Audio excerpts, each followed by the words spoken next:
Voilà, bonjour, bonjour, bonjour. J'espère que vous allez bien, que vous soyez toujours en bonne santé, ainsi que votre famille. Euh, Merci Clémence, merci. C'est noté. Euh, J'imagine que vous avez reçu pas mal des informations cette semaine, la semaine précédente aussi, concernant vos examens, concernant pas mal de choses, voire même c'est que votre évaluation de vos notes de CV. Je ne sais pas si vous avez reçu ou vu euh, l'annonce que j'ai fait hier soir concernant vos notes que, en fonction de plusieurs demandes, en discussion avec plusieurs élèves, j'ai pris la décision en fait de comptabiliser que les deux meilleures notes de votre parcours avec, avec moi dans la discipline de communication professionnelle. Euh, et cela étant, euh, euh, je vais prendre les calendriers à côté. Qu'est-ce que je prévu, hein? Qu'est-ce que j'ai prévu? Aujourd'hui, on est les 4. Hein? La semaine, on est les 4 décembre. La semaine du 14 ou 18, c'est la semaine où vous devez avoir tous les examens que vous devez passer. On est d'accord?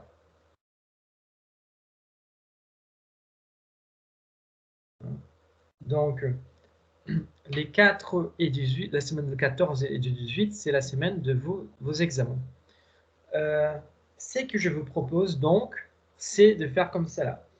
Aujourd'hui, nous avançons, nous allons essayer, d'avancer assez vite dans la mesure qu'on arrive à finir les contenus du cours. Ça veut dire qu'on arrive à boucler, à finir l'entretien. Il ne nous reste pas beaucoup, mais il faut avancer, il faut aller vite. Hein. Donc, la semaine prochaine, si on arrive à boucler aujourd'hui, pour la semaine prochaine, ce que je vous propose, c'est de ne pas faire de cours avec vous dans le même format. Hein. Ça veut dire que moi, je serai présent, je vais discuter avec vous, hein, mais il n'y aura pas de nouveau contenu. Cette semaine, ces week-ends, j'aimerais bien enregistrer ces week-ends la vidéo où je parle d'évaluation de CV, des corrections de CV, d'une façon générale. Hein. La semaine prochaine, je vais vous envoyer votre note de la lettre de motivation aussi. Et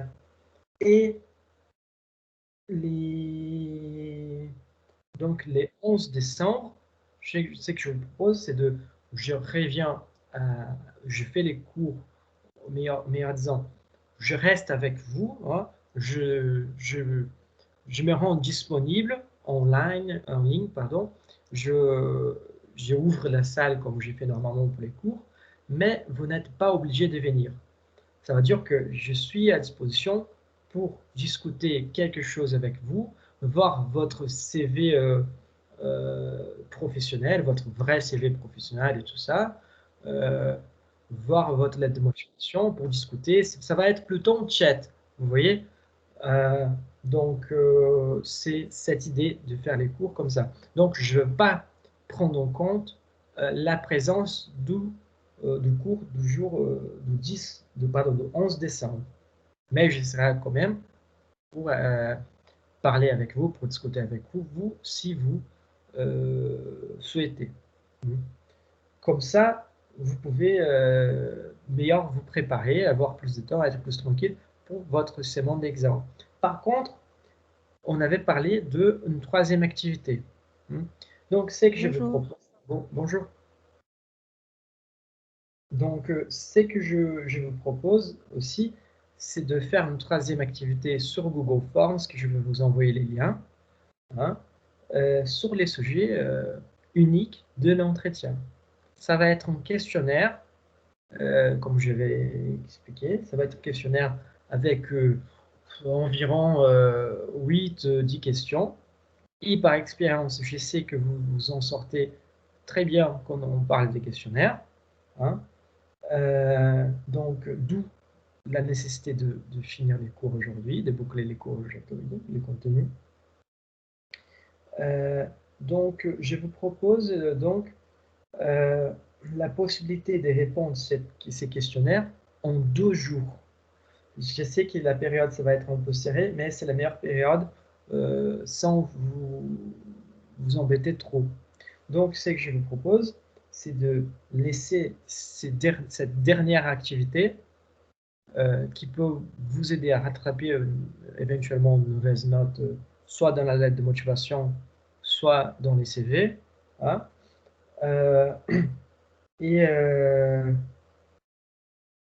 Je vais laisser disponible les questionnaires à partir de 9 h du matin de 10 décembre, hein, 10 décembre,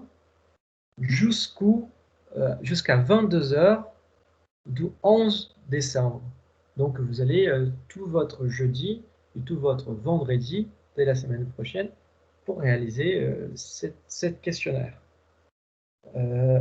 Et comme ça, la semaine 18, vous n'avez aucune chose à faire avec moi. Hein. Et encore une fois, la semaine prochaine, comme ça, si on arrive à finir les contenus, vous n'êtes pas obligé d'être présent. J'essaierai là, mais je veux quand même pouvoir répondre à quelques questions par rapport à quelques corrections qui n'étaient pas assez claires, ou encore par rapport même à votre CV personnel, une doute personnelle qui vous avez, par exemple, comment je peux améliorer mon CV. Et du coup, vous allez me montrer votre CV, et là, je peux effectivement vous répondre directement. C'est une sorte de coach, entre guillemets, personnalisé. Voilà. C'est ça l'idée. Hein. C'est ça l'idée. Et comme ça, la semaine 18, seront juste les étudiants qui sont en régime dérogatoire qui vont faire l'examen, mon examen. Et là, pour les étudiants de régime dérogatoire, ils vont avoir tous les contenus du semestre. Hein. Et vous aurez pour cette questionnaire juste les contenus de l'entretien. Donc, c'est ça que je vous propose. Et, encore une fois, je pense que vous avez reçu mon annonce d'hier. J'ai changé la méthodologie de vous évaluer. Je vais sélectionner, je ne veux plus faire la moyenne de 3 notes. Je vais prendre les 2 meilleures notes des 3 activités. Donc, si vous n'avez pas réussi une bonne note pour votre CV, mais vous avez reçu une bonne note pour votre lettre de motivation, une bonne note pour les questionnaires, donc je vais faire la moyenne juste de ces 2 notes, juste votre 2 meilleures notes. Donc c'est pour ça que je tiens beaucoup aussi à faire cette 3e activité. Donc ça peut vraiment pousser votre moyenne aussi. Et surtout que quelques-uns d'entre vous m'ont rappelé que les coefficients de sa discipline, c'est 3. Donc voilà. Est-ce que vous êtes d'accord de faire comme ça? Vous avez d'autres commentaires, des suggestions, des remarques?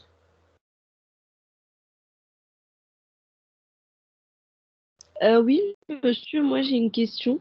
Oui. Est-ce que vous avez corrigé les lettres de motivation ou pas Non, encore? pas encore.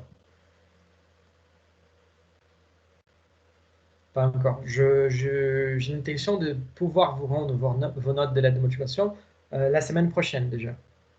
D'accord, merci. Derrière. Environ mercredi, oui, environ mercredi, comme j'ai fait avec les CD.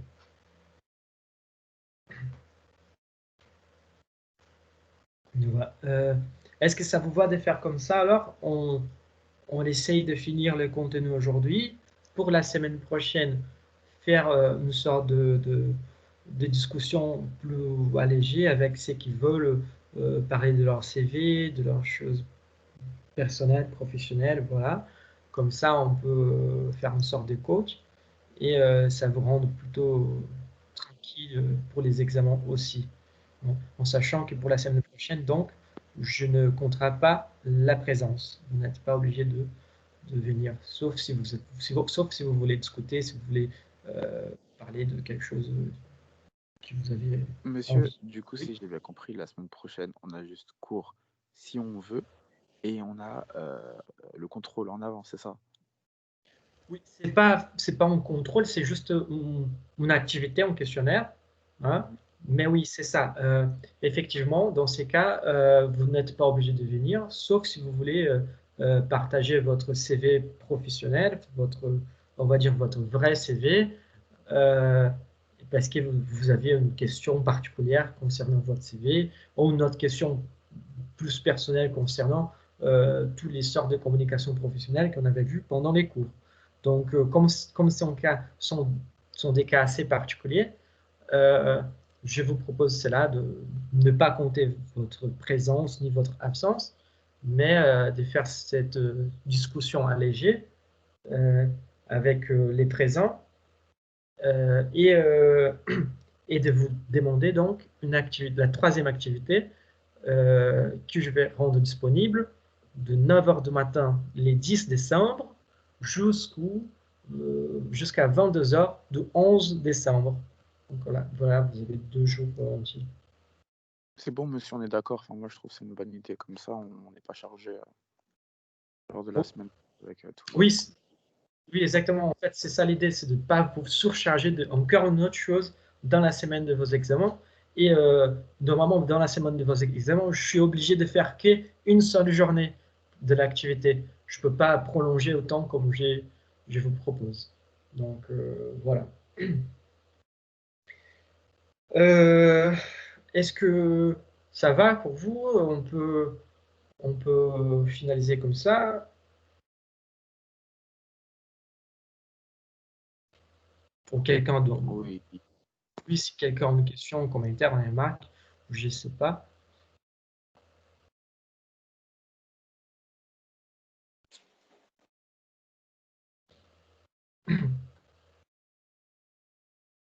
Bon, je pense que donc ça va.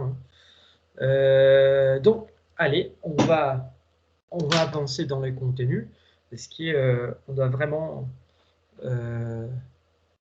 essayer d'arriver à la fin aujourd'hui pour pouvoir faire ce que nous avons réglé là dans ces moments. Donc, je, je, j'y vais juste communication professionnelle, entretien. Monsieur, Oui. en fait, j'arrive pas à accéder au chat. Ah, mais il montre quoi? J'ai un message réessayé ultérieurement. C'est bizarre. C'est complètement bizarre. Mais c'est juste pour marquer votre présence, c'est ça? Oui, en fait, à chaque fois que je veux écrire, ça m'affiche ce message. D'accord. Voilà. Là, j'ai aucune idée de ce que peut être. Je suis désolé. Mais au moins, pour votre présence, c'est déjà marqué. Donc si vous me parlez, je vois que vous êtes déjà là. C'est déjà compté. Ok, d'accord. Merci. Ok, merci. Et si vous voulez intervenir, vous pouvez évidemment ouvrir votre microphone et parler sans aucun souci. D'accord. Bon, donc, oh là là, cette semaine, c'est la folie, c'est la folie, c'est la folie. Et je vous préviens que, en fait, là, on est en train de, on est en train de faire une réunion pour aussi régler avec les enseignants comment va se passer la semaine des activités, les semaines des activités, des examens et tout ça. Mais je ne suis pas présent parce qu'exactement, j'ai cours avec vous. Et je ne sais pas pourquoi ils font toujours des réunions le vendredi. Donc, malheureusement, je peux participer de aucune. Voilà. Donc, dans ces cas-là, je suis perdu. Partager mon écran, partager mon écran, partager mon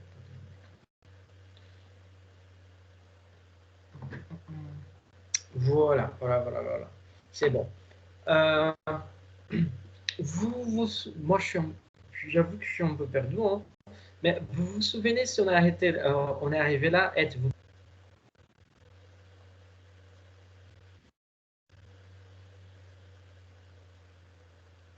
Je crois bien qu'on a fini de parler de préparer d'avance vos affaires. Pourquoi faire cela, hein, de ne pas être en retard.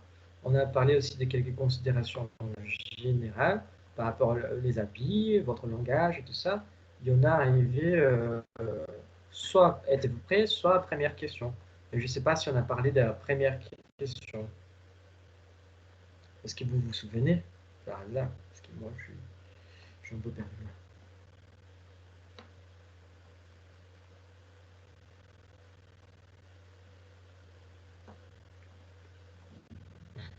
Bon, j'ai l'impression on n'a pas entamé là, mais, mais on va faire ça. Donc, euh, qu'est-ce qu'on a fait jusqu'à présent, hein?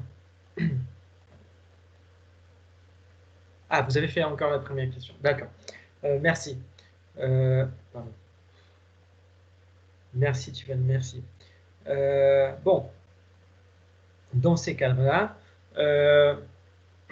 juste pour revenir un peu, je voulais bien faire remarquer que nous avons passé par plusieurs moments qui vont la, euh, de quelques jours, voire même quelques semaines, hein, avant, euh, avant l'entretien, hein, et jusqu'à quelques heures avant l'entretien.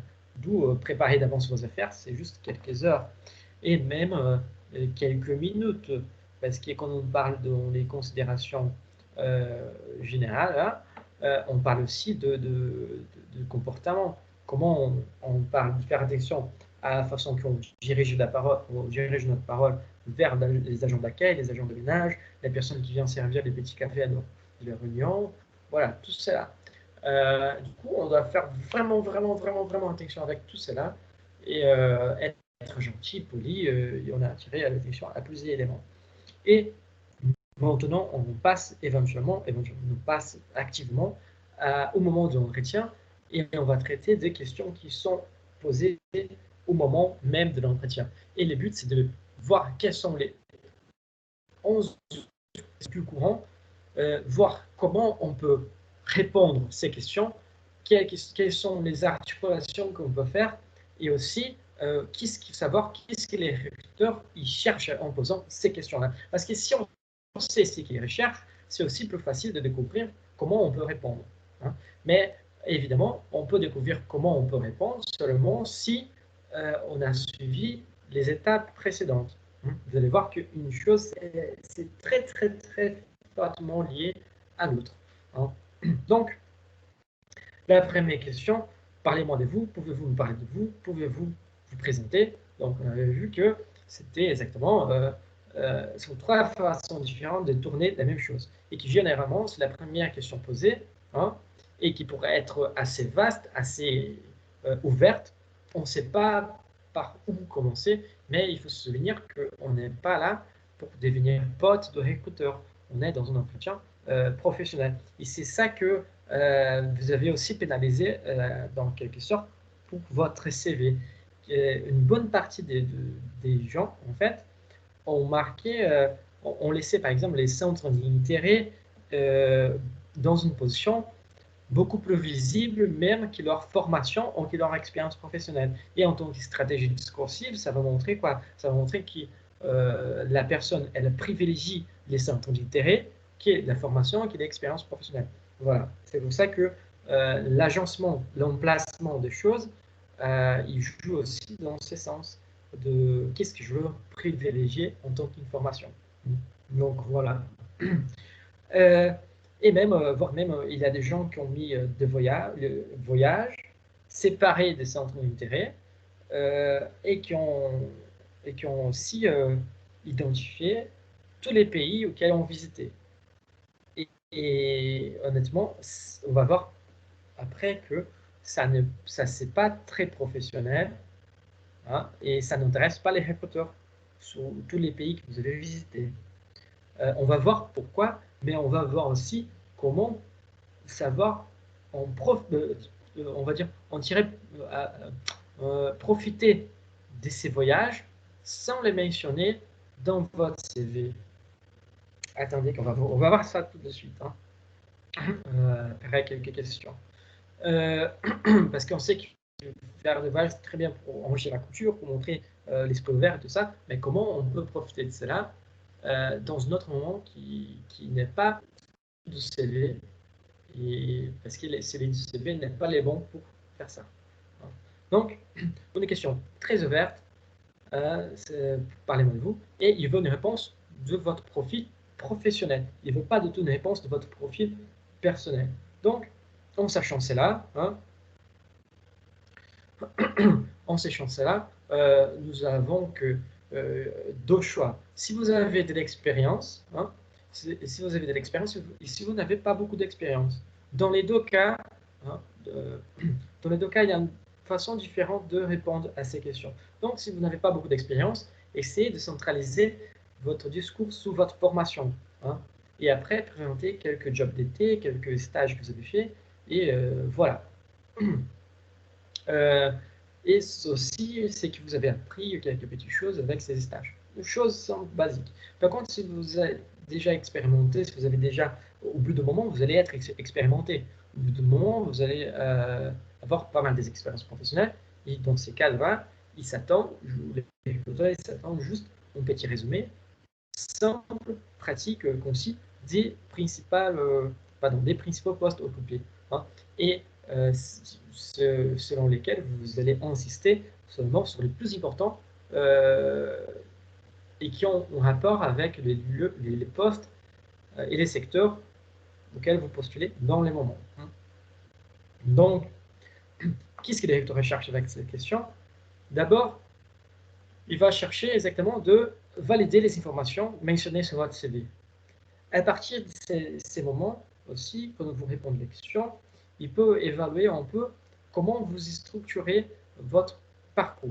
Et aussi, si vous arrivez à faire une phrase après l'autre correctement. Ça veut dire que comment vous enchaînez vos idées. Est-ce que vous avez un souci de, je ne veux pas dire d'intelligence, mais de syntaxique mentale, mais hein, des fois, on peut avoir un super CV, mais on peut ne pas réussir à enchaîner des phrases correctement. Donc, les idées, est-ce que les idées sont claires et tout ça, hein. Donc, au-delà de ça aussi, ça va vous permettre aussi de visualiser déjà quelques traits des caractères du candidat. S'il est plutôt bavard, réservé, timide, expansif, introverti, voilà, et tout ça. Et au-delà de tout ça, juste parler de votre parcours, ça permet d'identifier votre état du moment. Ça veut dire que si vous êtes trop stressé, selon la façon que vous parlez, c'est possible d'identifier si vous êtes trop stressé. Et si les recruteurs il est un peu cool, il va essayer de vous détendre en vous posant d'autres questions qui n'ont pas forcément un lien particulier à votre vie professionnelle, mais aussi avec votre vie personnelle. Hein. Par exemple, il va voir dans votre centre d'intérêt que vous aimez de voyage, de la musculation, par exemple, des choses. Et du coup, là, il va vous poser des questions qui ne sont pas professionnelles, mais personnelles en rapport avec votre centre d'intérêt. Donc là, il va demander je vois que vous avez mis votre centre d'intérêt de voyage, vous avez voyagé dans quel pays, je ne sais pas quoi. Donc là, il va vous poser la question, il va effectivement essayer de vous détendre avec des questions qui n'ont pas forcément rapport avec les côtés professionnels. Hein. Voilà. Là, on part vite, hein, on part plus vite que Paul Walker et Vin Diesel sur Fast and Furious. Hein. Donc, la deuxième question qui est posée, c'est comment vous décrivez-vous en 1 mot? Ça, c'est une question qui tombe assez souvent et que souvent ça nous tracasse un peu parce que ça nous choque. Comment on peut décrire la complexité qu'on est dans un seul mot, hein? Donc, vous ne savez pas vraiment quel type de personnalité les recruteurs recherchent. Soyez les plus honnêtes possible avec vous-même. C'est ça qu'on avait discuté l'autre fois. Des fois, les recruteurs il a en tête un profil très spécifique et malheureusement, ce n'est pas les vôtres. Donc, sachez que si vous êtes arrivé déjà à l'entretien, c'est parce que vous avez réussi. Hein. Mais malheureusement, l'entretien, c'est quelque chose de très spécifique. Il cherche quelque chose de très, très, très spécifique et que peut-être que vous avez un trait de caractère qui ne va pas avec l'ambiance ou même avec l'entreprise, que ce n'est pas identifiable à partir de votre CV. Donc, vous allez écouter des noms, vous allez écouter plusieurs noms, et ça, ce n'est pas un problème. Hein. Il faut avoir en tête qu'il ne faut pas être triste, il ne faut pas être déçu avec les noms que vous allez recevoir. Il faut au contraire lever votre tête et aller d'avant, de l'avant.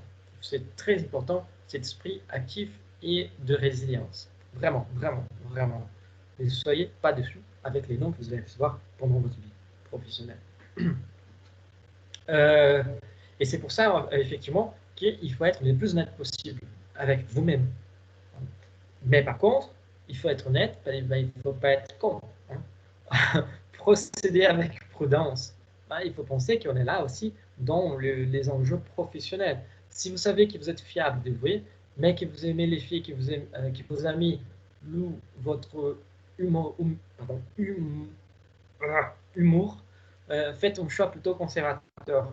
Par choix plutôt conservateur, ça veut dire que moi, j'aime bien d'être reconnu comme quelqu'un de drôle, qui met de l'ambiance, qui pendant les fêtes, je rassemble tout le monde, voilà. J'aime bien être reconnu comme cela. Mais par contre, on est d'accord que ce sont des caractéristiques qui ne sont pas forcément très professionnelles.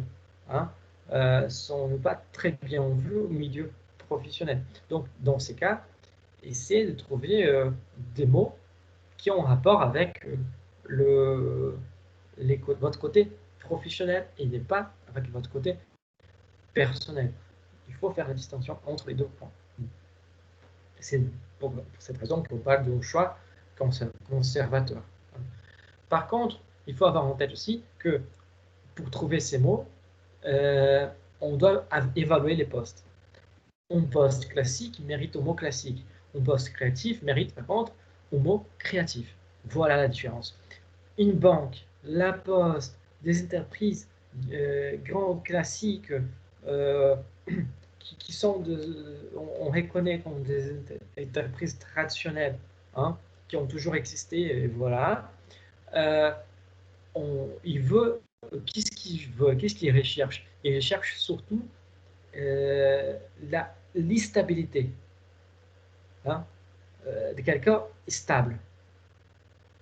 Donc, quelqu'un rigoureux, quelqu'un organisé, quelqu'un responsable. Vous voyez, donc ce sont des mots que ne montrent pas que vous êtes très ambitieux, mais au contraire, qui arrive à les rassurer.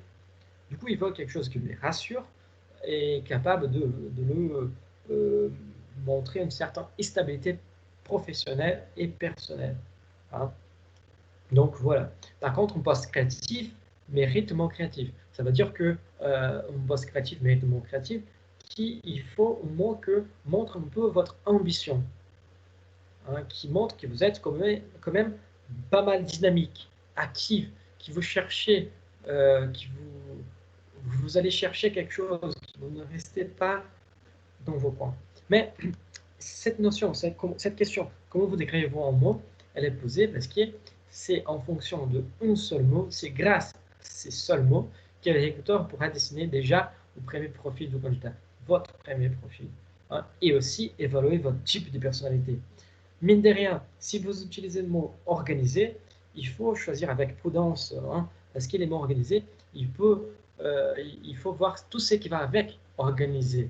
C'est-à-dire que cette personne qui est organisée, ce n'est pas forcément une personne passive, mais c'est une personne qui a une touche de prise d'initiative. Parce que ça veut dire que cette personne voit quelque chose. Par exemple, si elle rentre dans mon bureau, ce n'est pas très organisé. Hein. Du coup, cette personne va tiquer et elle va avoir l'initiative d'organiser les choses. Voilà. C'est une personne que peut-être pour travailler, Il faut que tout soit organisé. Donc, si, regardez bien là en bas, si votre style de travail correspond bien au poste et à l'ambiance de l'entreprise, ça veut dire que si l'entreprise est extrêmement pragmatique, hein, si elle veut quelqu'un qui suit les règles et tout ça, quelqu'un d'organisé, a un profil parfait. Hein, vous voyez? Donc, c'est très intéressant. Par contre, si euh, euh, d'entreprises, ou même les secteurs, tout le monde travaille un peu dans le bordel, ça veut dire que c'est un peu les bazars partout, hein, mais que les services ils avancent quand même. Cette personne qui s'est décrite par les mots organisés, peut-être qu'elle va trouver un peu de résistance, ou peut-être qu'elle va avoir du mal à se placer dans cette entreprise. Vous voyez qu'en fait, il essaye de comparer votre profil avec les profils de l'entreprise, avec les profils de secteur, du département, de vos collègues et tout ça, pour voir si ça va matcher, si ça va bien se passer.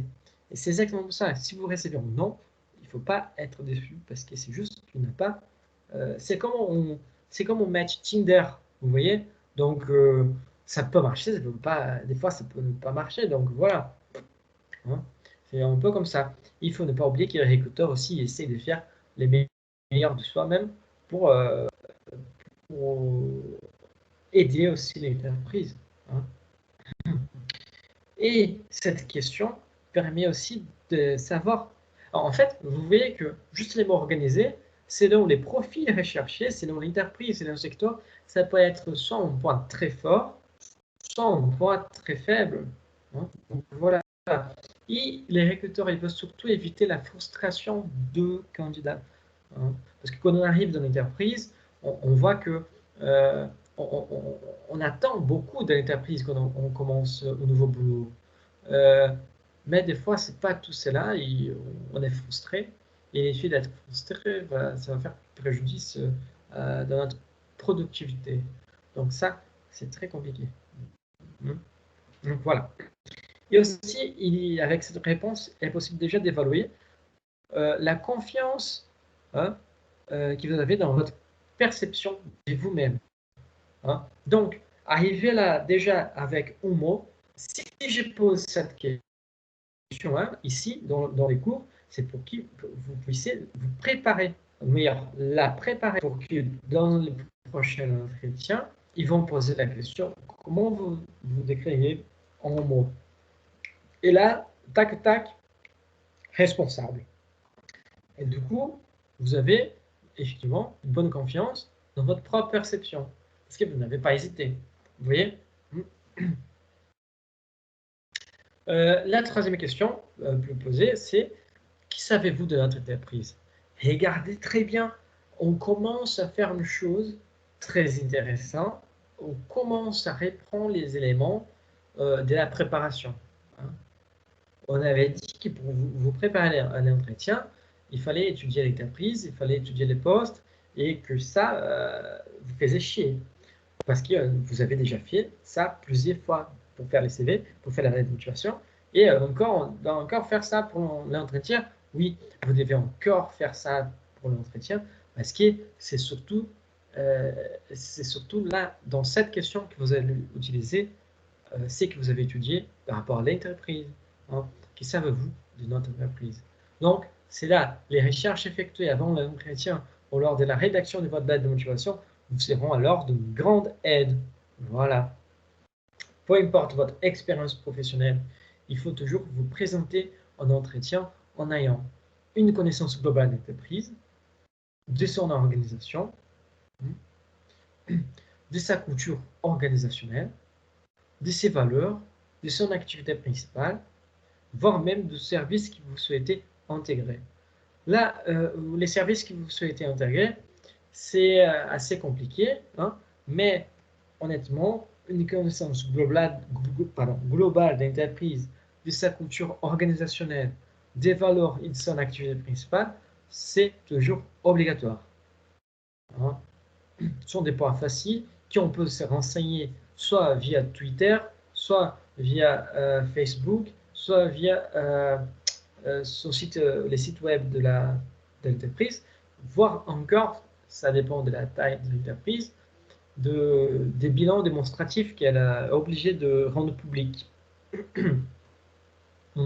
Donc, voilà. Et avec qui savez-vous de notre entreprise? Avec cette question, les recruteurs ils cherchent exactement savoir ce que les candidats c'est de l'entreprise et si le candidat a effectivement travaillé son entretien, s'il a pris cette candidature au sérieux ou pas. Hein. Donc, les recruteurs doivent ressentir que le candidat a travaillé son entretien d'embauche. Avec cela, il faut exactement savoir si vous êtes prêt et si vous avez pris cet entretien au sérieux. Si ce n'est pas juste un entretien pour vous, que vous allez répondre les questions un peu n'importe comment et voir ce que ça donne. Du coup, vous voyez que c'est l'essence de l'organisation, l'essence de la responsabilité, l'essence de l'engagement qu'il a là-dedans, qu'il est possible déjà de dégager selon votre réponse. Et vous imaginez qu'il y a même des candidats qui arrivent à l'entretien qui ne savent pas du tout ce que l'entreprise elle fait, qui ne connaissent pas du tout le produit que l'entreprise produit. Voilà, ou c'est le produit que l'entreprise vend. Là, c'est chaud quand même. Attends, je m'étire. Allez. Donc, ils cherchent aussi que les candidats cherchent à nouer une relation de confiance. Ça veut dire que, exactement, écoute, moi, j'étudie à l'entreprise, donc je peux vous dire ça, ça, ça, ça et ça de votre entreprise. Ça montre que le candidat il a pris ça au sérieux et ça montre que le candidat connaît l'entreprise. Vous voyez, là, les troisième points connaissent partiellement l'entreprise où ils postulent pour éviter le problème d'intégration. Ou montrer que vous connaissez l'entreprise, c'est déjà montrer que vous savez où vous mettez les pieds un peu et que vous êtes là déjà en sachant de quelques situations de l'entreprise. Et ça permet les recruteurs de s'assurer que vous n'allez pas forcément quitter après 6 mois de travail. Quoi. Si les recruteurs embauchent quelqu'un et après 6 mois de travail, cette personne se casse, je peux vous rassurer que ça va être les recruteurs qui vont être virés. Donc il a de l'intérêt de faire de bon boulot. En quoi les postes à pourvoir vous intéressent-ils? Là, est-ce que vous reconnaissez quelque chose de très intéressant dans cette question que vous avez déjà travaillé par hasard? Ben, j'imagine que oui. Hein. En quoi les postes à pouvoir vous intéressent-ils? C'est votre lettre de motivation. Là, c'est votre lettre de motivation. Hein. C'est pour ça, qu'est-ce que vous devez répondre? Qu'est-ce que vous devez chercher à répondre à cette question? Là, c'est le moment de signifier votre intérêt pour les postes.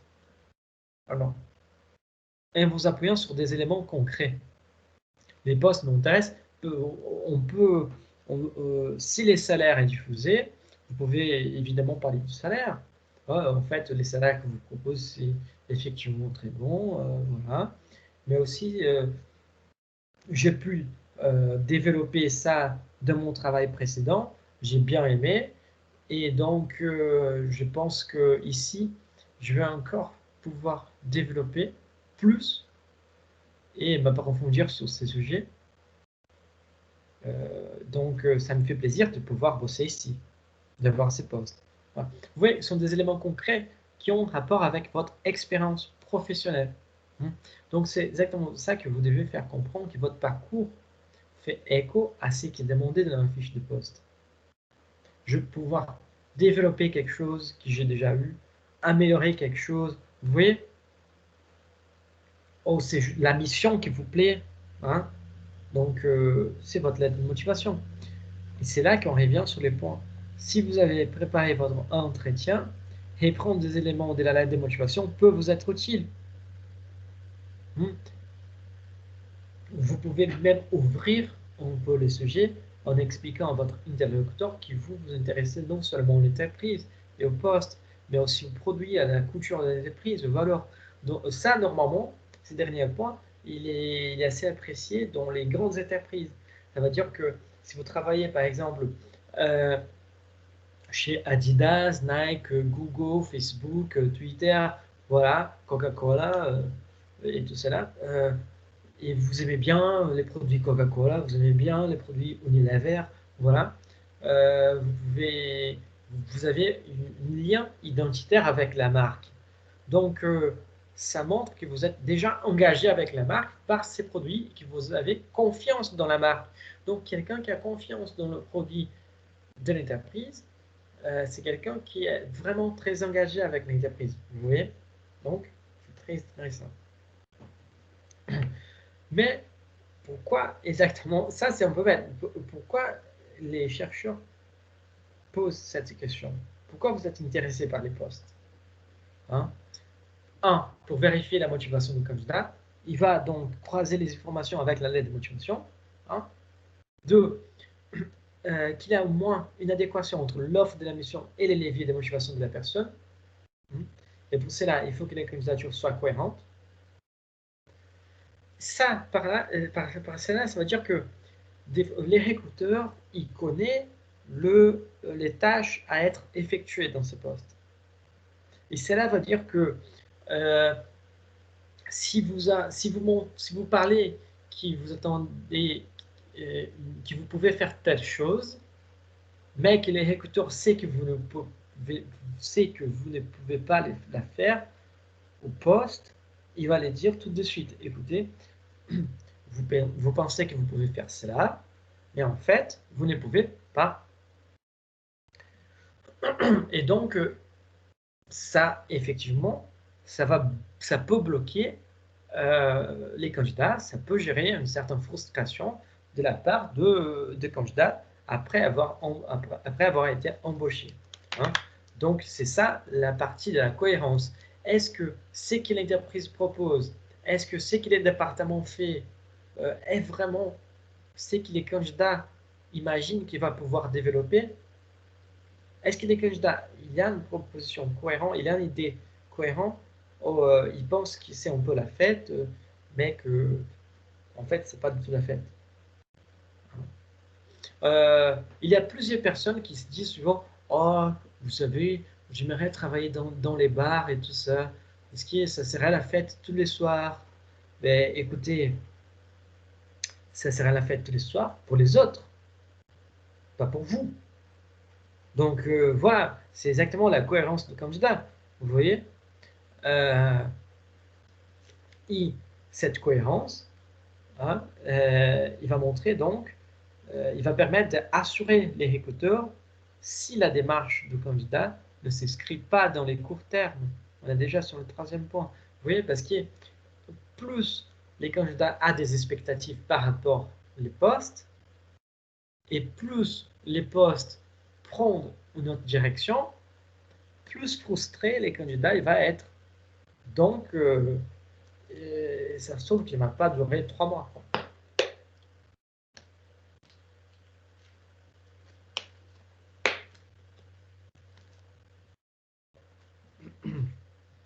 Ça se trouve que le candidat ne va même pas durer la période d'essai.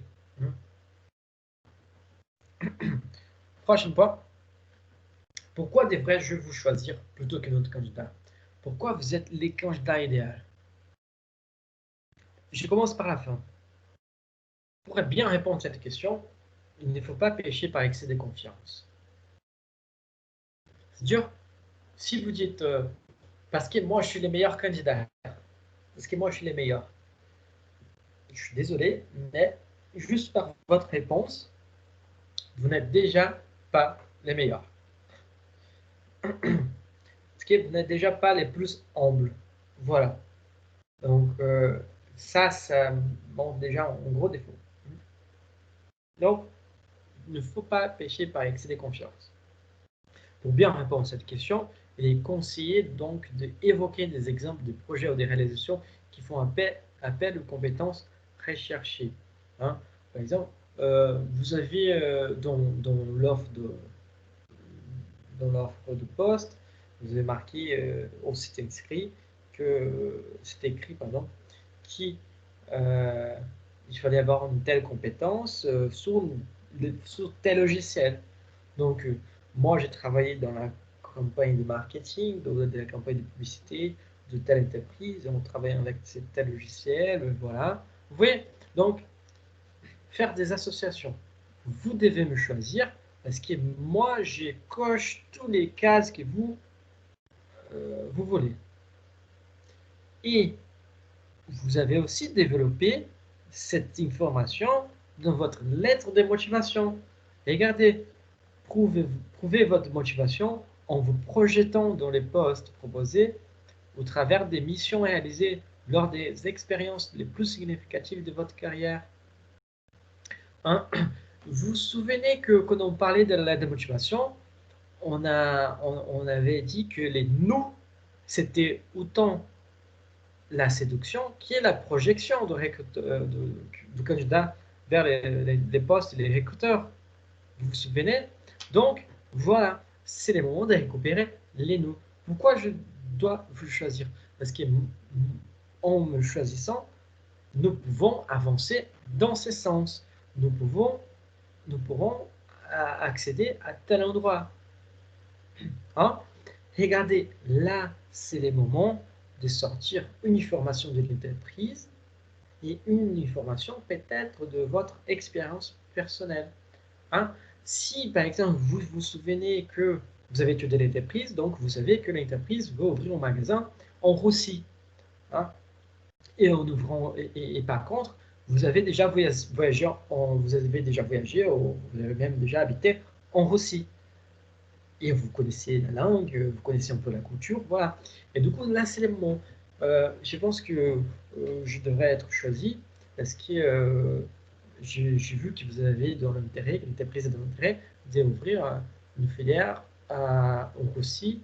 Et moi, j'ai déjà une des raisons, c'est parce que moi, j'ai déjà aussi habité en Russie, je connais un peu la culture locale et je connais la langue, donc je peux effectivement faire ces liens France-Russie sans aucun problème. Vous voyez, vous commencez à développer quelques éléments de votre vie. Il va pas vous interroger, peut-être qu'il va vous interroger. Ah, mais qu'est-ce que vous avez fait en Russie, je sais pas quoi. Mais ça, c'est à lui de poser, c'est pas à vous de lancer directement.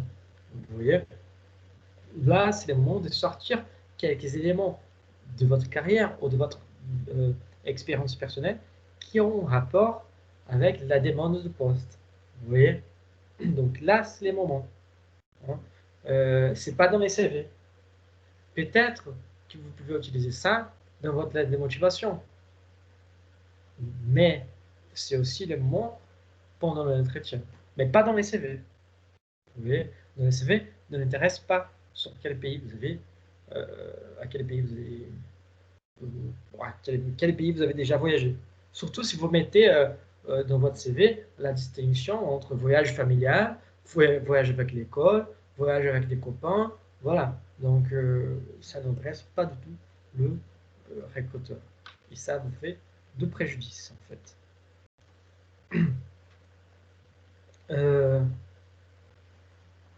Aussi, vous devez reprendre les textes pour répondre à ces questions. C'est ça qu'on vient de dire. Hein. Vous devez reprendre le texte de l'annonce avant l'entretien et trouver une réponse pour chacune des qualités, compétences ou connaissances demandées, tout en étant factuel et en illustrant vos propos par des résultats, des projets, des réalisations concrètes. Hein. On vient expliciter, par exemple, s'il demande quelqu'un qui a connaissance en Photoshop, comment vous pouvez parler de votre connaissance de Photoshop. S'il demande quelqu'un qui a une connaissance dans les droits internationaux, comment vous pouvez parler de votre connaissance de droit international. Vous voyez? Donc, c'est ça. Ce sont des atouts. Ce sont des atouts pour vous mettre en avantage. Et qu'est-ce que les lecteurs cherchent? Simple, basique, comme dirait Orelsan. Les lecteurs veulent s'assurer que vous avez bien compris les missions et les enjeux de poste à pouvoir. Ça veut dire que si vous êtes au courant de ce que vous devez faire. des engagements que vous devez avoir. Aussi vos fantasies. Si vous créez, si vous avez des images dans votre tête aussi, il faut savoir si vous êtes vraiment à terre, hein, avec les pieds à terre. Le recteur cherche aussi à mesurer votre projection au poste par rapport à vos compétences, votre formation, vos expériences. Comment vous, avec vos atouts, vous pouvez effectivement aider à développer soit les départements, soit les missions, ou encore juste si vous êtes capable de les faire. Hein. Parce qu'on sait que quelqu'un qui rentre dans l'entreprise, il faut avoir des formations. Et la formation, c'est un truc qui prend du temps. Donc, voilà. Il cherche aussi à valider votre bonne compréhension des missions et des enjeux qui vous attendent. Est-ce que vous êtes toujours cohérent? Est-ce que vous êtes toujours cohérent avec les rapports entre vos compétences et votre mission? Hein? Ça veut dire que, par exemple, si vous êtes si vous avez une formation en musique, il vous dit, là je déconne, hein, mais il vous dit, vous postulez en cabinet comptable, vous dites, écoute, là j'ai une formation en musique, donc c'est pour ça. Donc ça veut dire que vous n'avez rien compris des enjeux qui sont dans l'entreprise, dans le poste. Hein. Donc voilà. Bon, 6e question. Comment expliquez-vous votre longue période sans emploi? Ça, c'est une question qui peut arriver dans la session suivante aussi. Hein. Votre longue période sans emploi, ou tout simplement, comment expliquez-vous votre absence d'expérience professionnelle? Hein. Si vous n'avez jamais travaillé, voilà. Donc là, malheureusement, il n'y a pas grande chose à faire, mais n'essayez pas de dissimuler les périodes d'inactivité. Mais sachez combler ces temps avec une autre activité. Cette absence d'emploi avec notre activité. Ça veut dire que essayez aujourd'hui, on a des formations qui ont une duration d'une semaine, 2-3 semaines, d'autres formations qui ont une durée d'un jour. Et par contre, vous pouvez bien mettre dans votre CV que la formation a duré de 2019 à 2019, par exemple, ou de 2020 à 2020. Mais sans spécifier les mois, sans spécifier les dates. Et là, vous pouvez, entre guillemets, tricher, vous dire non, mais cette formation-là, c'est parce que moi, j'ai investi, je vais dire, c'est parce que moi, j'ai investi ces temps que j'étais sans emploi dans ma formation professionnelle. Donc, comme vous pouvez voir, cette année-là, je n'ai pas bossé, mais je fais telle et telle formation.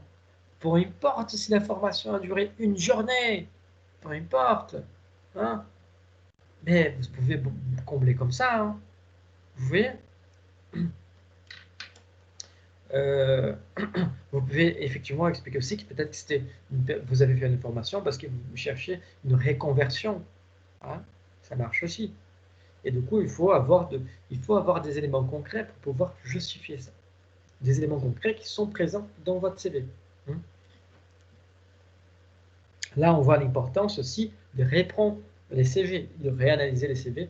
C'est une étape précédente qu'on avait discutée. Hein. Valoriser les démarches effectuées et les points sur lesquels vous avez travaillé. Ça veut dire, qu'est-ce que j'ai fait dans cette période? Comment je peux prendre les points positifs de cette période? Donc, quels sont ces points que j'avais travaillé pendant cette période? Hein? L'esprit critique, positif et bienveillant envers soi-même est toujours appréciable. Aussi, ça veut dire que si vous avez pris cette période parce que vous étiez en train d'avoir une crise de burn-out, qui vous bossez beaucoup et là vous avez vous dites genre vous avez dit vous avez vous dites écoute, là je peux plus, il faut que je me calme, il faut que je souffle un peu, il faut que je respire, sinon ma santé mentale elle va exploser, elle va tout déchirer, voilà. Ça, c'est un regard bienveillant envers vous-même.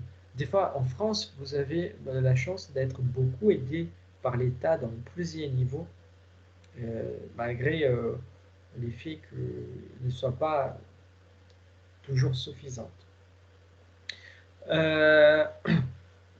Au Brésil, par exemple, on n'a aucune aide de l'État. Aucune aide. Voilà. Donc, vous pouvez prendre plus de temps, on va dire, pour essayer de vous retrouver, pour essayer de vous recentrer. Voilà. Après avoir subi une période difficile de votre vie, on voit même les décès de quelqu'un proche, voilà, qui vous basculez, tout ça. Donc, c'est l'esprit critique, positif, bienveillant. Mais il faut par contre, trouver de bonnes expériences de cela. Il faut montrer que vous avez fait un choix conscient, rationnel, hein, et justifiable. Donc voilà. Dans ces moments, qu'est-ce que les recteurs cherchent? D'abord, les recteurs, ils veulent s'assurer que vous avez l'esprit d'initiative. C'est-à-dire que même au chômage, vous êtes capable d'aller au-delà, hein, d'aller chercher du boulot et ne pas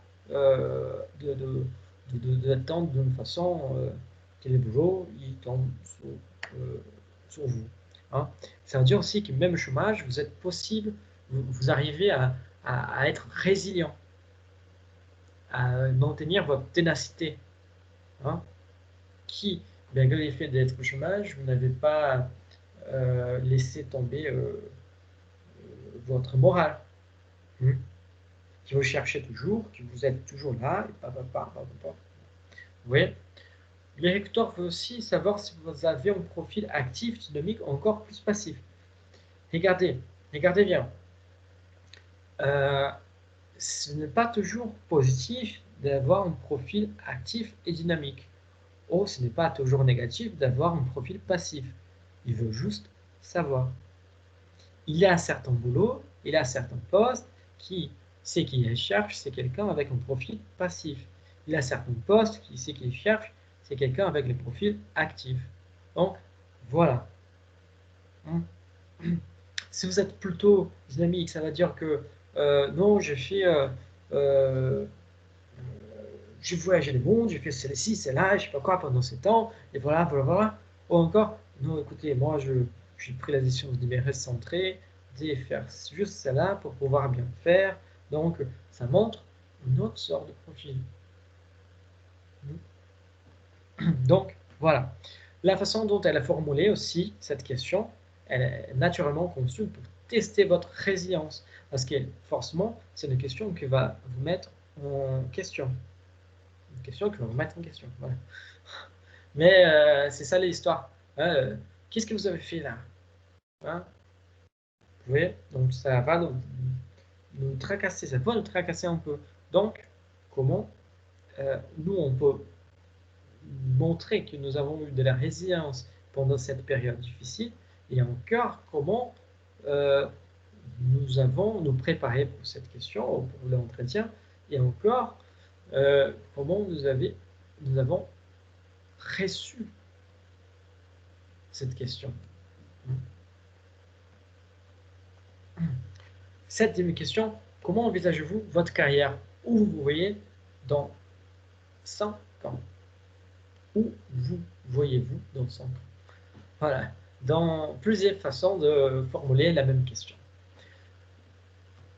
Là, pour cette question, il faut à la fois être ambitieux, mais aussi terre à terre, humble et rester cohérent dans vos propos par rapport au poste que vous visez. La cohérence, c'est toujours bienvenu. Ça veut dire qu'il faut être réaliste.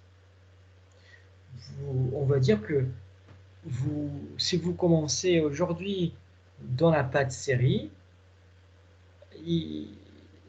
écoutez, et vous voulez en année avoir 2 restaurants, franchement, c'est difficile, hein? C'est difficile. Donc, vous voyez, c'est pas cohérent de commencer dans la pâtisserie aujourd'hui et en 2022, vouloir déjà avoir 2 restaurants. Ça se passe, les choses dans la vie, ça se passe pas comme ça. Hmm.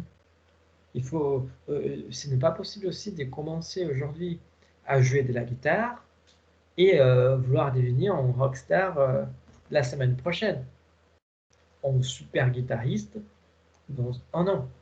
C'est pas possible. Ça prend du temps, ça prend des études, vous voyez. Donc, il y a tous ces exemples-là. Hein. Et la même chose, comment envisagez-vous votre carrière? Si vous vous envisagez en train de travailler dans un métier auquel il faut voyager partout dans le monde, je suis désolé, mais ce ne sont pas tous les postes qui permettent ça, ce ne sont pas tous les métiers qui permettent ça. Il faut être réaliste. Ah. Donc, voilà. C'est ça, cette question de réaliste, d'être en même temps ambitieux et réaliste. Par contre, si vous regardez les deuxièmes points, il faut également que vos objectifs professionnels soient en adéquation avec les possibilités d'évolution offertes par l'entreprise.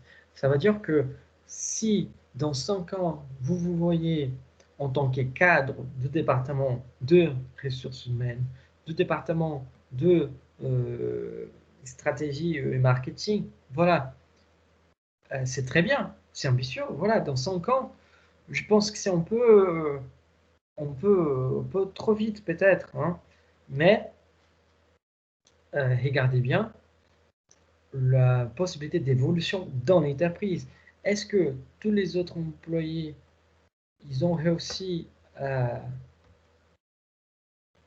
on va dire, à évoluer dans leur poste? Quelle est la limite d'évolution dans la carrière, dans la même entreprise? Hein? Donc voilà, en fait, par exemple, en France, on sait que dans les milieux universitaires, on a les vacataires, les ATR, on a le maître des conférences, on a le maître des conférences avec HTR, il y en a aussi les professeurs des universités. Donc, au max que je peux arriver, c'est le professeur des universités. Moi, je suis en tant qu'ATR. Donc, vous voyez comment je peux, dans 5 ans, je m'envisage, dans 5 ans, si je deviens maître de conférence avec un HDR, je suis déjà trop content. Ça, c'est réaliste. Et ça montre l'ambition dans la carrière. Vous voyez? Mais pour ça, il faut connaître aussi l'évolution, les possibilités. Du coup, renseignez-vous à travers les sites de l'entreprise ou sur les réseaux sociaux professionnels sur les possibilités offertes par l'entreprise. Suivant dans les entreprises, et surtout dans les grandes entreprises, il y a les plans de carrière. Quel est ce plan de carrière? Comment les personnes peuvent évoluer? Hein? Recherchez sur LinkedIn les parcours professionnels du PDG de l'entreprise, par exemple, du CEO de l'entreprise. Vous allez voir s'il a commencé dans l'entreprise ou si il n'a pas aussi arrivé déjà tout près, quoi.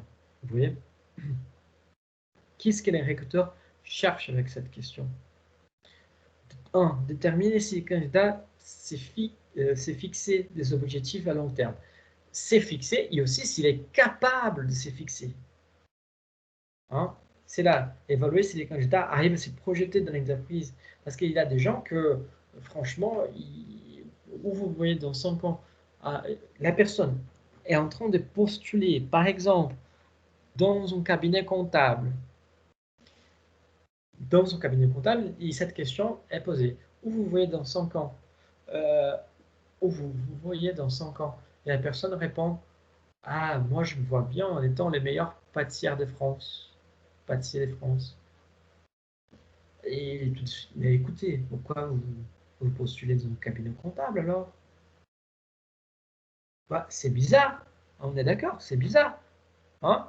Du coup, voilà. Et ces gens de réponses hein, évaluent aussi si les candidats ne vont quitter l'entreprise au bout de 6 mois. Hein? Et aussi, pour mieux comprendre les profils du candidat par rapport aux ambitions et son dynamisme. Est-ce que l'entreprise peut,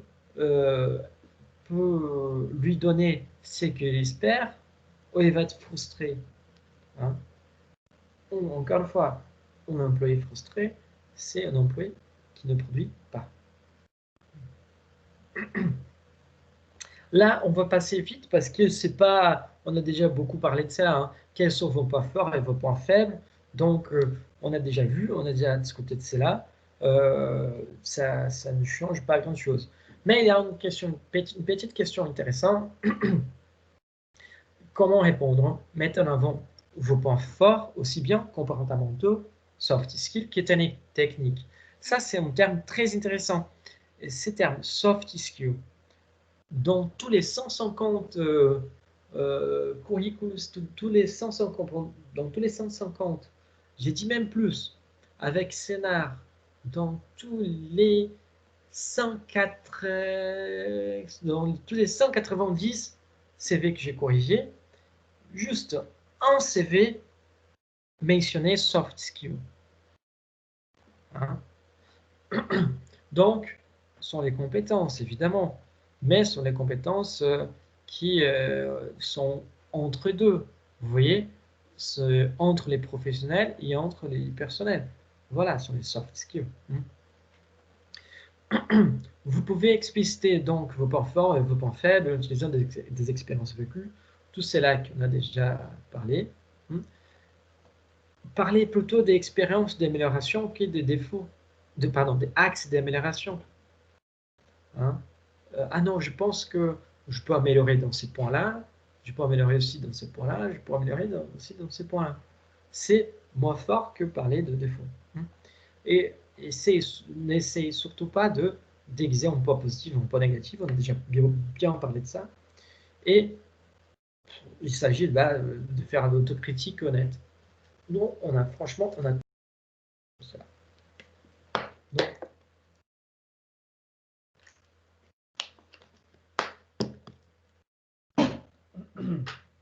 par rapport à ça, qu'est-ce que les recruteurs cherchent? On a aussi déjà discuté, hein. Les recruteurs souhaitent ici savoir si les candidats aiment le travail en équipe, s'il a une personnalité de leader, s'il est force de proposition ou capable de dépasser des situations complexes. Savoir si les candidats est capable de réaliser une autocritique, savoir si les candidats est capable de prendre des reculs, d'évaluer ses actions et décisions prises. Tout cela, on a déjà discuté, à l'exception de travail en équipe et des personnalités de leader. Encore une fois, il faut savoir que c'est pas l'effet. Pourquoi c'est important de travailler en équipe? Travailler en équipe, ça ne veut pas dire que on doit faire tout tous ensemble, hein? Mais juste qu'on doit travailler ensemble. Moi, je dois faire confiance au travail précédent de mon collègue et au travail suivant de mon collègue. C'est surtout avoir confiance aux autres. Vous voyez? Donc,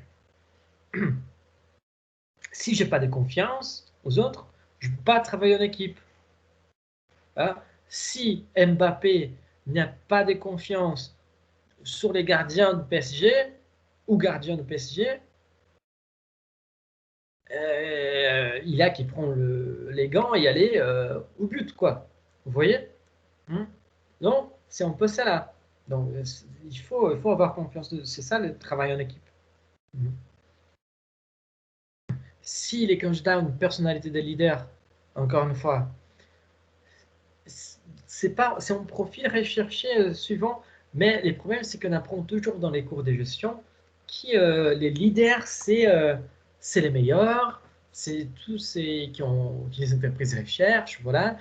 Mais le problème, c'est que on n'est pas tous des leaders, et en plus, heureusement qu'on n'est pas tous des leaders. Parce que vous pouvez imaginer au monde qui a qui de leaders, ça allait être affreux. On a laissé prendre la tête tout le temps. Hein? Vous voyez? Donc, si vous n'avez pas un profil de leader, c'est pas grave. Parce qu'il y a des postes avec des caractéristiques pour vous aussi.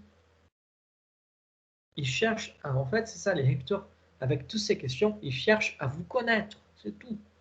Hein? Il y a aussi votre capacité, encore une fois, de résoudre des situations complexes, de vous évaluer, de prendre du recul. Parce que prendre du recul, ça démontre aussi votre capacité de résoudre des problèmes. Neuvième question. Quelle situation difficile avez-vous réussi à surmonter? C'est là une question un peu épineuse. Ouais. Parce que pour bien répondre à cette question, l'accent doit être mis sur la façon dont vous résolvez généralement les problèmes sous pression et non pour vous vanter. Ça veut dire que les plus importants, c'est d'expliciter, de ne pas expliciter les problèmes, ça veut dire les quoi, mais expliciter les comment. Vous voyez, c'est toujours les parcours plus importants qu'à la fin.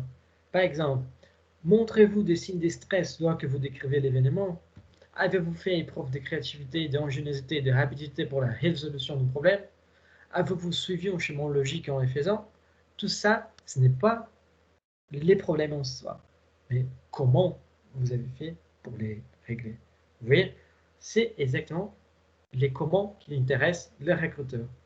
Donc, il faut explorer comment vous avez réussi à surmonter les problèmes. Voilà. Et cela aussi permet voilà, choisissez vos exemples avec beaucoup de soin. C'est une chose que vous devez aussi arriver avec cette idée prête. Hein? Car ils donneront aux employeurs un aperçu de ce que vous considérez comme difficile. Encore une fois, si vous avez des expériences professionnelles et cette question est posée, c'est très bien, vous pouvez utiliser des exemples de milieu professionnel. Par contre, si vous n'avez pas des expériences professionnelles, vous pouvez tout à fait utiliser aussi un exemple de vie personnelle. Par exemple, suite à la maladie de quelqu'un de très proche, moi j'ai dû faire preuve de résilience, de ténacité pour ne pas laisser m'abattre. Voilà, du coup, c'est aussi une situation difficile et vous montrer comment vous avez fait pour surmonter. L'important de cette question, c'est les comment. Hein? Il faut vous souvenir de ça. Il est recruteur, exactement, comme l'important de cette question, c'est les comment, c'est exactement ça que les recruteurs cherchent. Comment vous gérez les situations stressantes? Comment vous envisagez les problèmes? Comment vous définissez les termes difficiles? Hein? Quelles sont les mesures que vous prenez face à toute forme d'adversité? Les recruteurs veulent s'assurer que vous pouvez correctement résoudre les problèmes et gérer des situations de stress, que vous n'allez pas paniquer, que vous êtes assez capable de prendre du recul et d'évaluer les situations difficiles, complexes qui se montrent devant vous.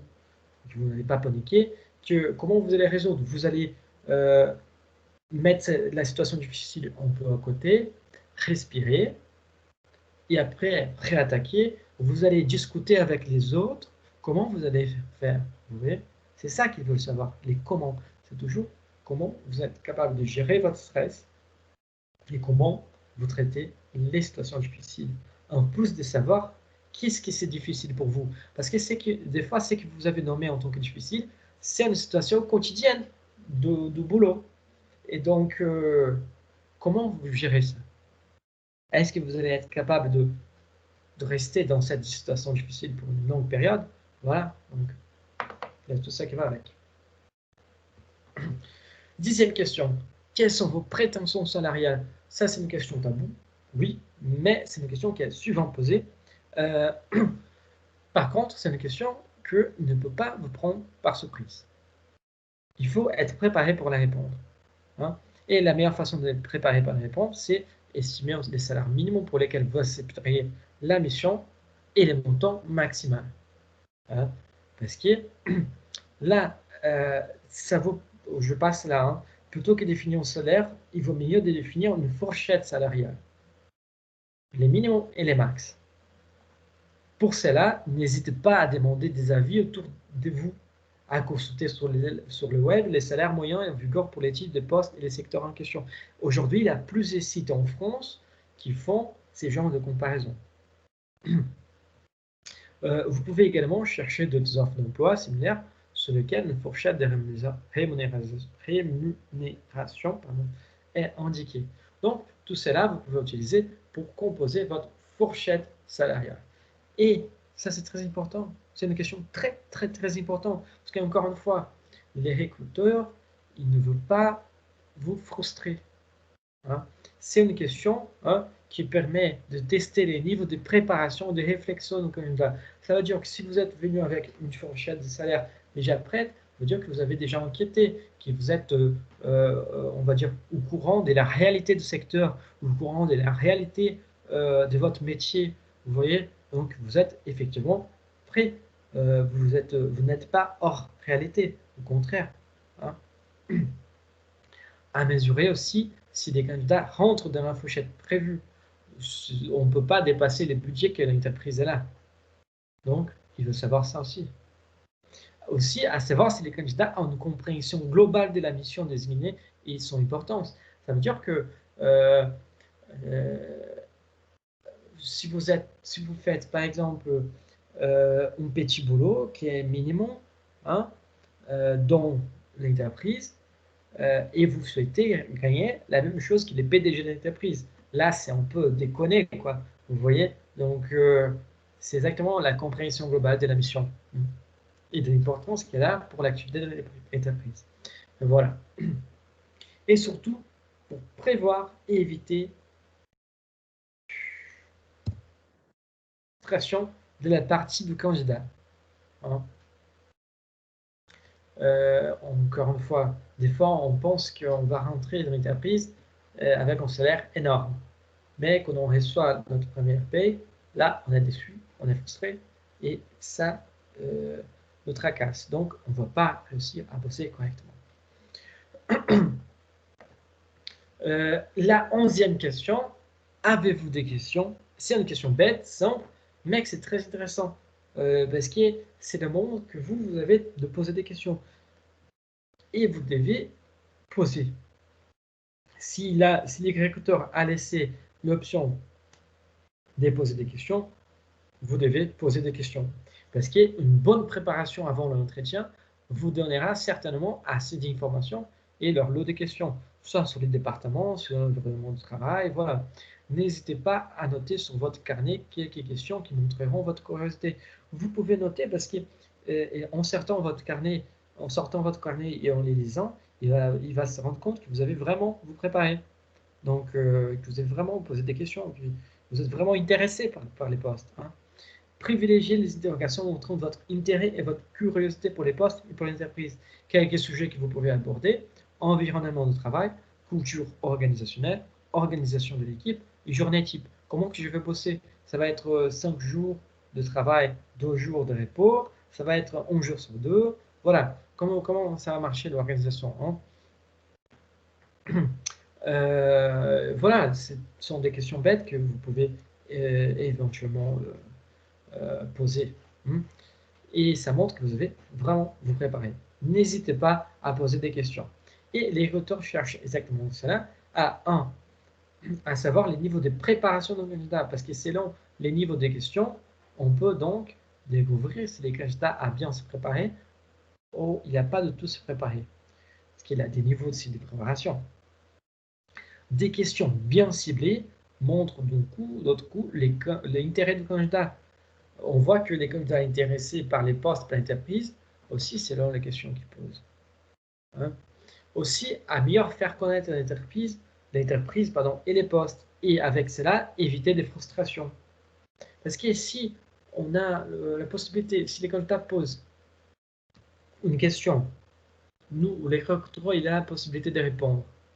Hein. Et en répondant, il va éventuellement expliquer quelque chose qui peut faire que les candidats ils se disent écoute, ce poste n'est pas pour moi. Donc voilà. Comme ça évite des problèmes. Pour les recruteurs, ça évite des problèmes aussi pour les candidats. Vous voyez? C'est très important de poser des questions. Je vous donne 11 bis parce qu'un jour, vous allez arriver là. Hein. Pourquoi souhaitez-vous quitter votre poste actuel? C'est ça la question. Expliquez que vous êtes fixé de nouveaux objectifs professionnels. Expliquez que vous êtes à la recherche de nouveaux challenges. Hein. Relevez dans ces contextes certains éléments faisant partie des tâches mentionnées dans l'annonce. Si vous avez décidé d'échanger pour des raisons de conflit dans l'entreprise, ne les mentionnez pas, ne dénigrez pas en aucun cas votre ancienne entreprise, votre ancien chef. Il faut toujours savoir rester positif. Avec cela, qu'est-ce qu'on va dire?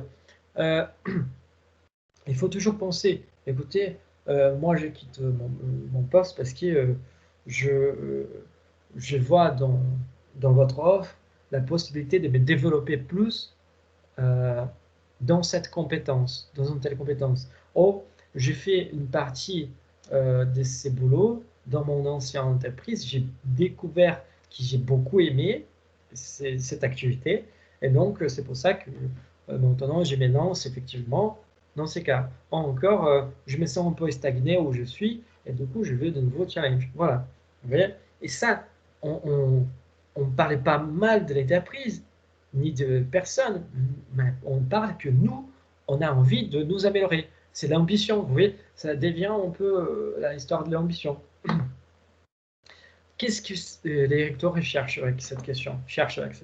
Savoir si vous avez de la persévérance, hein, parce que savoir si vous abandonnez rapidement et préférez chercher un nouvel emploi dès qu'il s'y présente des difficultés et conditions désagréables, pour tester la fiabilité du candidat, parce que si vous parlez mal de votre boulot ancien, de votre ancien chef, là, franchement, vous n'êtes pas très fiable. Hein. Si par exemple, il se met à dénigrer son employeur actuel, au passé, l'entretien, c'est déjà mal embarqué. Donc, faites vraiment attention avec cela. Et savoir surtout qu'avec cette question, que vous n'allez pas abandonner les postes au moment qu'il y a une difficulté, un problème, ou une discussion plus compliquée dans l'ambiance de travail, sinon vous n'allez pas quitter le travail juste pour cela. Voilà. Je vais vous donner donc quelques rappels généraux pour finir les cours. Hein. Être à l'heure au moment de l'entretien. Avoir une tenue correcte, ça veut dire une tenue traditionnelle qu'on avait discutée.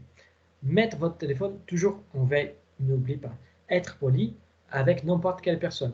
Les agents d'accueil, les agents de ménage, la personne qui vient pour vous servir un petit café. Voilà, bien articuler votre parole. Pour cela, il faut vous enregistrer, il faut vous écouter, il faut vous voir si vous êtes en train de bien articuler les mots et que l'essence des mots sort clairement. Hein.